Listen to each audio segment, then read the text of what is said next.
Hi everyone, hope you're enjoying your summer and your release from the lockdown here in the world wherever you are. So I wanted to talk about the subject of racism on this beautiful Sunday because ever since the lockdown happened, the second biggest story that came out of it in the media was probably Black Lives Matter in the USA. I'm a firm believer as a journalist because one of the rules of journalism is that we don't take sides.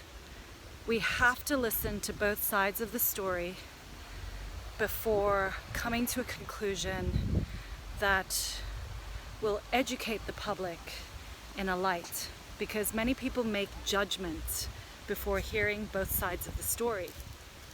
So the issue about racism is there's a lot of people in the press and on social media talking about how they're not racist themselves and how racism should be eradicated and how only black people are suffering. Well, we all know that's not really the case. There's a lot of minorities in countries and a lot of different nationalities that have suffered from racism over time. And what I wanted to really speak about was how racism is in all of us. You know, we were not born racist, but we were educated by our society, by the children around us, by our friends, sometimes by teachers, and worst of all, by our parents, to judge people of other nationalities. And the problem is, if you have not gone to the country of those people and seen how they live, how their lives are, and why they think the way that they do, why do Africans think the way they do? Why do Asians? Why do Europeans? If you don't travel outside of your own country and understand how different nationalities live, you are going to be more racist than the average person. But fundamentally, racism is in all of us, and we have to recognize that rather than try to eradicate it, because you can't tell somebody to stop being racist. Everybody's racist.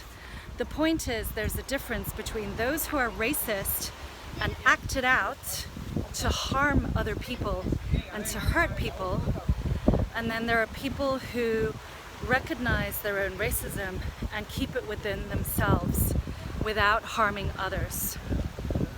I hope that you work really hard on your own self-awareness to realize and to become number two, not number one, the racist person who attacks others, but number two, who realizes everybody suffers from racism, all right?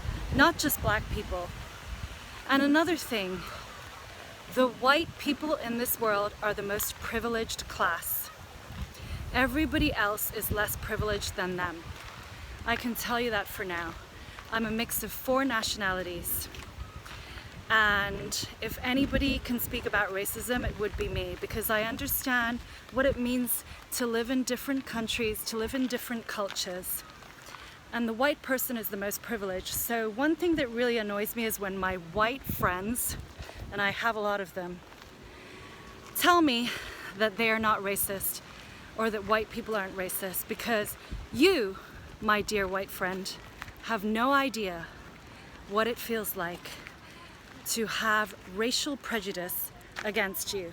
You are the elite class of privileged people that has no right to speak out for others.